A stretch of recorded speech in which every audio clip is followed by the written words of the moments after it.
بسم الله الرحمن الرحيم والصلاة والسلام على أشرف المرسلين. Mesdames et messieurs les chefs d'entreprise, entrepreneuses et entrepreneurs de Tunisie, dirigeants des établissements de crédit, mesdames et messieurs honorables invités, c'est avec un grand plaisir que je m'adresse à vous aujourd'hui dans le cadre de la clôture de la 39e session des journées de l'entreprise organisée par l'IACE.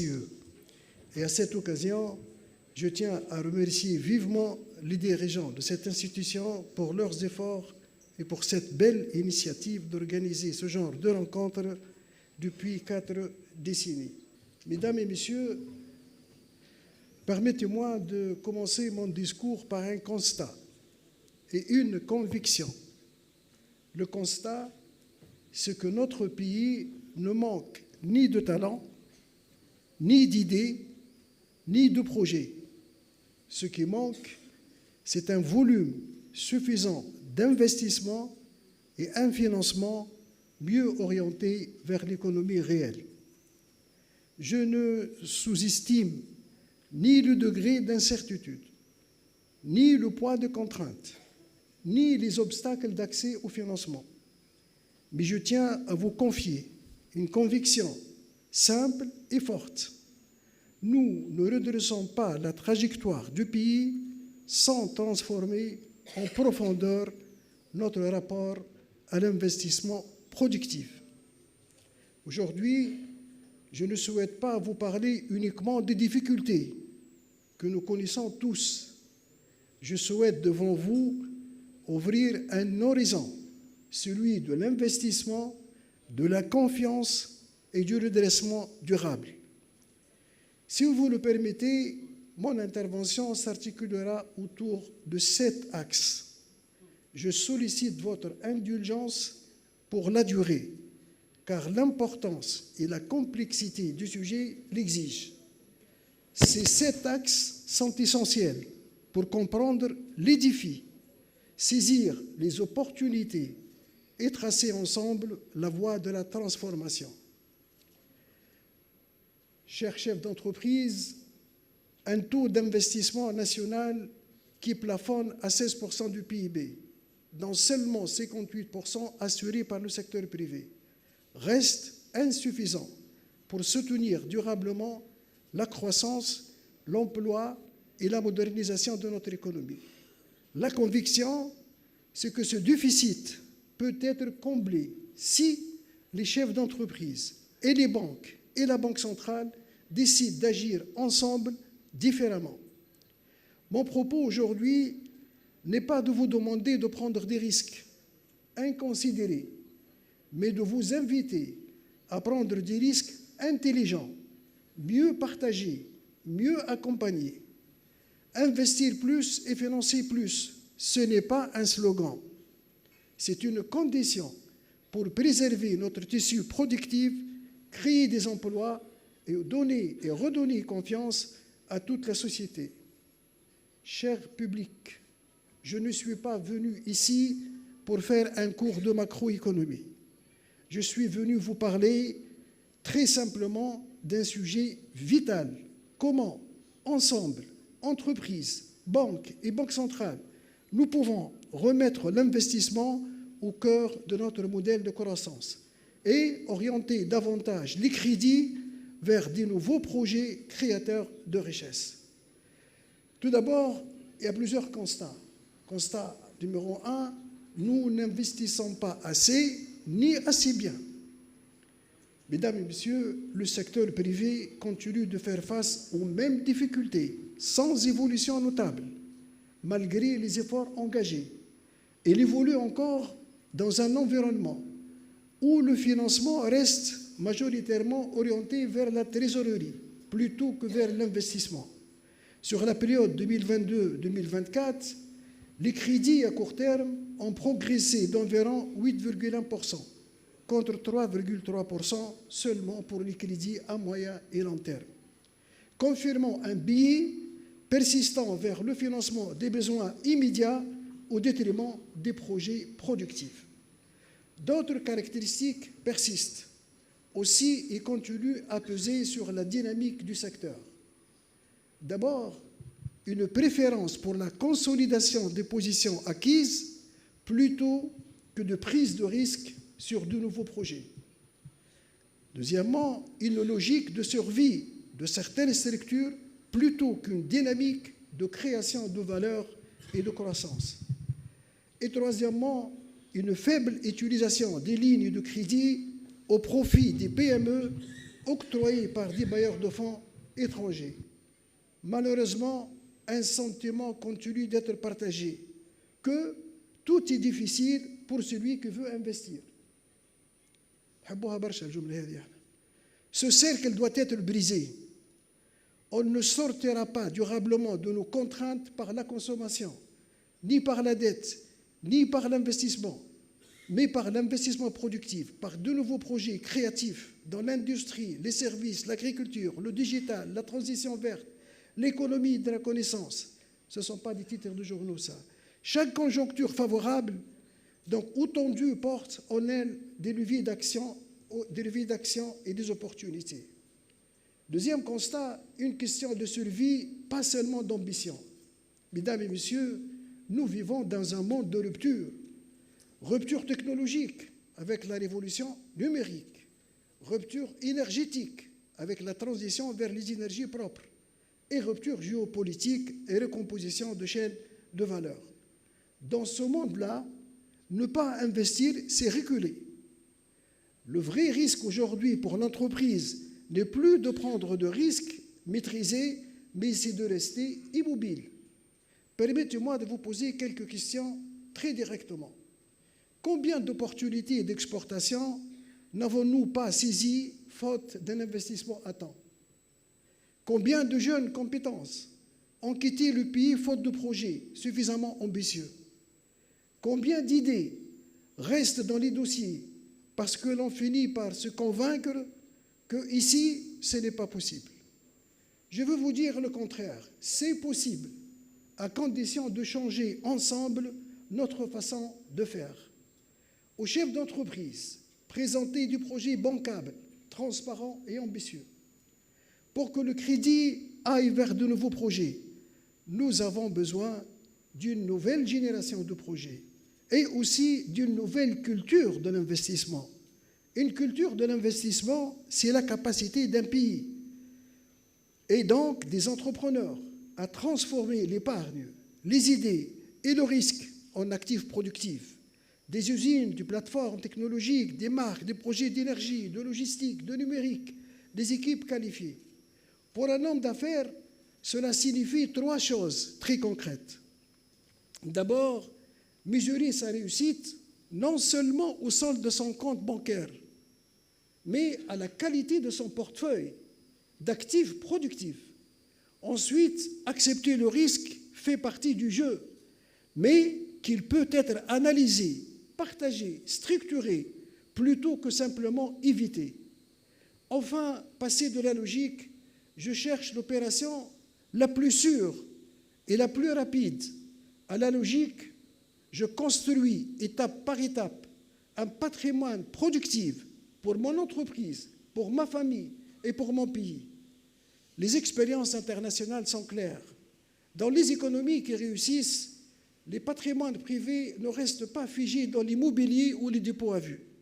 Ils se transforment en véhicules d'investissement, en fonds sectoriels, en plateformes de co-investissement, en capital investissement.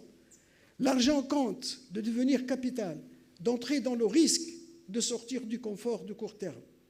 Chers chefs d'entreprise, je comprends vos préoccupations. Un coût de crédit que vous jugez élevé, des garanties estimées difficiles à mobiliser, des délais d'instruction qui peuvent freiner des projets urgents. Aujourd'hui, en Tunisie, un projet d'investissement est en moyenne autofinancé à plus de 70%, tandis que les banques classiques n'en assurent qu'environ 18% du coût. Un niveau inférieur à la moyenne des pays comparables, où le crédit bancaire couvre plus de 20 à 25% des investissements et où l'autofinancement tourne autour de 60 à 65%. Cette structure semble indiquer que vous portez seul l'essentiel de risque de vos projets, alors que vous sous-utilisez tout un éventail de solutions. Chers chefs d'entreprise, je vous invite à passer d'un schéma classique, banque plus fonds propres, à une véritable architecture financière de vos projets, combinant plusieurs sources et s'appuyant davantage sur l'écosystème financier dans son ensemble. C'est ainsi que partout dans le monde, les entreprises renforcent leur capacité d'investissement, partagent mieux le risque et accélèrent leur croissance. Concrètement, qu'est-ce que cela veut dire pour vous? Cela veut dire que la vraie question n'est plus seulement « quelle banque va me financer ?» mais comment architecturer mon financement. Les meilleurs entrepreneurs ne sont pas ceux qui ont la meilleure banque, mais ceux qui savent parler à tous les financeurs, banques, fonds, marchés, diaspora et plateformes. Je m'adresse aux banques. D'intermédiaires financiers, il faut passer à architecture du développement. Mesdames et messieurs, je me tourne, comme je dis, maintenant vers nos banquiers. Je comprends vos contraintes. Le risque, le capital, la réglementation, les NPL, la pression des notations et des actionnaires. La Banque centrale les connaît, elle les surveille et elle les gère. Mais je veux vous rappeler aussi une évidence.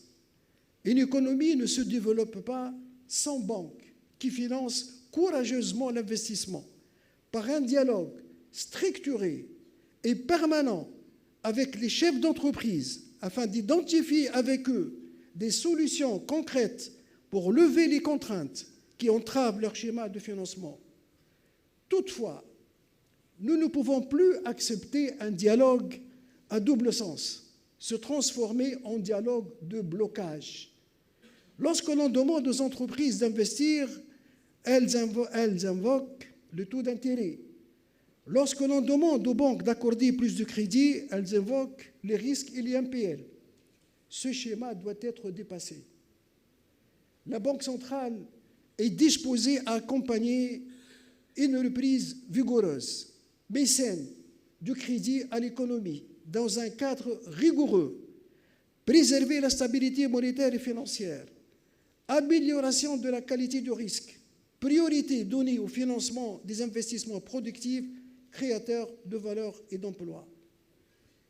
Maintenant, je vais parler de la Banque centrale. Le rôle de la Banque centrale, c'est la stabilité, mais aussi l'accompagnement. Messieurs et mesdames, en tant que Banque centrale, notre premier devoir est clair, préserver la stabilité monétaire et financière. Sans stabilité, il n'y a ni confiance, ni investissement, ni croissance durable. Mais dans ce cadre, nous avons un rôle d'orientation et d'accompagnement aussi. Dès mon arrivée à la Banque centrale, notre action s'articule autour de 4 principes directeurs. Je les appelle les 4 P. Chercher la performance, exercer la prudence, cultiver la patience et assurer pleinement notre responsabilité. Ce sont les 4 P. Performance, prudence, patience et persévérance. La politique monétaire actuelle, prudente et sage, a permis de maîtriser les pressions inflationnistes et d'assurer la stabilité du dinar, ce qui crée les conditions pour la compétitivité de nos entreprises et améliorer de 3 crans la notation souveraine de notre pays, sans oublier l'amélioration des rendements de nos titres sur le marché international. Ces indicateurs ne sont pas des trophées, ce sont des leviers. Ils constituent l'oxygène essentiel pour relancer l'investissement, l'emploi et la croissance. Il serait paradoxal qu'au moment où la stabilité se renforce, l'économie réelle ne saisisse pas cette fenêtre d'opportunité pour accélérer ses projets. Mesdames et messieurs, la Banque centrale a récemment engagé un vaste programme stratégique de modernisation et de digitalisation de l'ensemble de ses services destinés au public, avec un accent particulier sur les opérations de change. Dans ce cadre, la Banque centrale a lancé, au mois d'octobre 2025, une plateforme numérique dénommée Exemple, dédiée au dépôt et au suivi des requêtes de change. Cette nouvelle plateforme contribuera à un meilleur accès aux services de la Banque centrale et une réduction significative des délais de traitement et un renforcement de la transparence des procédures. Par ailleurs, la Banque centrale se prépare au déploiement d'une plateforme numérique dénommée Tradis qui marquera un saut qualitatif en matière de gestion des titres de commerce extérieur. Chers chefs d'entreprise, la Banque centrale s'inscrit pleinement dans la politique nationale de soutien à l'économie du savoir. C'est pourquoi nous avons relevé de façon significative les plafonds de transfert au titre des études et stages académiques à l'étranger, afin d'assurer à nos étudiants de meilleures conditions d'installation et de formation. Certes, cette mesure implique un effort supplémentaire en devises, mais nous la considérons comme un investissement rentable dans le capital humain et dans l'avenir du pays. Par ailleurs, nous restons à l'écoute de nos exportateurs aussi. Dans ce cadre, la Banque centrale a porté à 120 jours, à compter de la date d'expédition, les délais de règlement financier liés aux importations et exportations de marchandises. Cette décision très attendue vise à réduire les contraintes opérationnelles, faciliter le rapatriement des recettes d'exportation et renforcer la compétitivité de nos entreprises sur les marchés internationaux. Mais la question essentielle est concrètement, comment la Banque centrale peut-elle soutenir la liquidité du système bancaire et préserver la dynamique du crédit tout en accompagnant l'État dans ses tensions de trésorerie? Depuis 2011, la Tunisie a été exposée à un choc exogène d'une intensité rare, dont la dynamique a progressivement engendré une crise systémique, politique, sociale, économique et culturelle. Dans ce contexte, et pour faire face à une montée soutenue des demandes sociales et économiques, les gouvernements qui se sont succédés ont mobilisé l'endettement comme principal instrument d'ajustement. Le cycle 21-25 a en particulier été confronté à une forte concentration d'échéances. Le service de la dette extérieure à long terme de l'État atteint 43 milliards de dinars, soit près de 54% des emprunts contractés sur la période 2011-2025, tandis que le service de la dette publique a dépassé les 24 milliards sur 2024-2025. Cette accumulation sur un horizon resserré a accentué les tensions de trésorerie, renforçant le recours au financement intérieur, notamment par une intervention exceptionnelle de la Banque centrale au profit du Trésor. Pour autant, la Banque centrale ne se désengage pas de la stabilité financière de l'État. Son action s'inscrit dans un cadre légal et temporel strict, accompagner la gestion des tensions de court terme, tout en affirmant que la soutenabilité requiert des réponses structurelles, rationalisation de la dépense, élargissement de l'assiette fiscale et restauration de la confiance. Parallèlement, l'institut d'émission exerce sa fonction de prêteur en dernier ressort et de fournisseur de liquidités au système bancaire, au moyen d'opérations de refinancement permettant de préserver la continuité du crédit à l'économie, en particulier aux PME et aux secteurs à fort potentiel d'investissement et d'exportation. Le ratio refinancement sur le total actif de la BCT porté à 22% demeure compatible avec les standards observés dans les économies émergentes en phase d'intervention modérée. Notre responsabilité comme Banque centrale citoyenne est précisément de tenir ce cap. Nous pouvons, avec prudence et professionnalisme, encourager les bonnes pratiques de financement des entreprises, soutenir le développement de nouveaux instruments, capital investissement, garantie, fintech, digitalisation, de crédit, finances vertes, etc. Travailler avec les autorités publiques, les banques et les partenaires internationaux pour mieux partager les risques sur les projets porteurs d'avenir. Je veux être très clair, la Banque centrale ne se substituera pas aux banques ni aux entrepreneurs. Notre rôle n'est pas de choisir les projets, ni d'octroyer du crédit à la place des banques. En revanche, nous sommes déterminés à favoriser un environnement financier qui récompense l'investissement productif, encourager les banques qui prennent des risques maîtrisés sur du projet solide, dialoguer avec le secteur privé pour identifier les obstacles à l'élever lorsque cela dépend de nous. Ce qu'on demande aujourd'hui, c'est une nouvelle alliance pour une nouvelle génération de projets. Mesdames et messieurs, au fond, ce que je vous propose aujourd'hui, c'est une nouvelle alliance entre entreprises qui assument davantage de transparence, de capital, d'ambition et d'innovation, des banques qui acceptent d'aller plus loin dans l'analyse de projet, dans l'accompagnement, dans la prise de risque maîtrisée, et la Banque centrale qui assure la stabilité, mais qui ouvre aussi des espaces de réflexion, de concertation et d'innovation financière pour servir l'économie réelle. Nous devons passer d'une culture de la prudence défensive à une culture de la prudence dynamique. Prudence, oui, immobilisme, non. Pour conclure, passer de l'intention à l'action. Mesdames et messieurs, je terminerai par 3 messages simples. Aux chefs d'entreprise d'abord, ne renoncez pas à vos projets, parce que le contexte est difficile. Travaillez-les, renforcez vos fonds propres, améliorez votre gouvernance et venez avec des dossiers solides. La porte du financement ne doit pas être perçue comme fermée. Elle doit être perçue comme exigeante, mais ouverte. Maintenant, je m'adresse aux banquiers. Le meilleur actif de vos bilans à long terme, ce ne sont pas les garanties. Ce sont les entreprises vivantes qui grandissent, qui exportent, qui investissent et remboursent.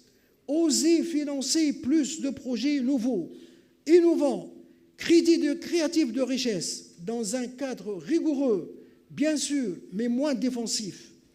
À nous tous, collectivement, notre pays a besoin d'une nouvelle génération d'entrepreneurs, d'une nouvelle génération de projets et d'une nouvelle génération de financement. Ce trio entrepreneurs, projets, financement est la clé de la prochaine étape de notre développement. Je souhaite que cette rencontre ne soit pas seulement le discours, mais un point de départ. Dans les prochains mois, nous pourrons, si vous le voulez, fixer ensemble les objectifs concrets. Part du crédit à l'investissement, nombre de nouveaux projets financés et développement de nouveaux instruments. Mesdames et messieurs, l'histoire économique d'un pays se joue dans les décisions d'investir, de financer, de créer, que vous prenez chaque jour dans vos entreprises et dans vos banques. Je compte sur vous pour que dès demain, plus d'un projet créatif de richesse trouve son chemin vers le financement et devienne une réalité au service de notre économie et de notre jeunesse. Notre pays n'est pas en déficit de talent, il est en attente d'un mouvement collectif. Ce mouvement repose sur 4 piliers: la souveraineté économique, la dignité du travail, l'investissement productif et une gouvernance rigoureuse qui combat la corruption et le gaspillage dans le respect strict du mandat de stabilité de la Banque centrale.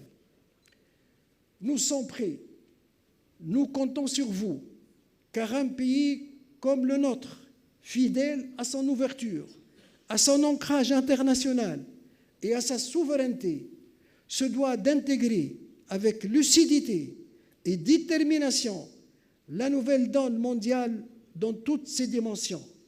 Je vous remercie pour votre attention.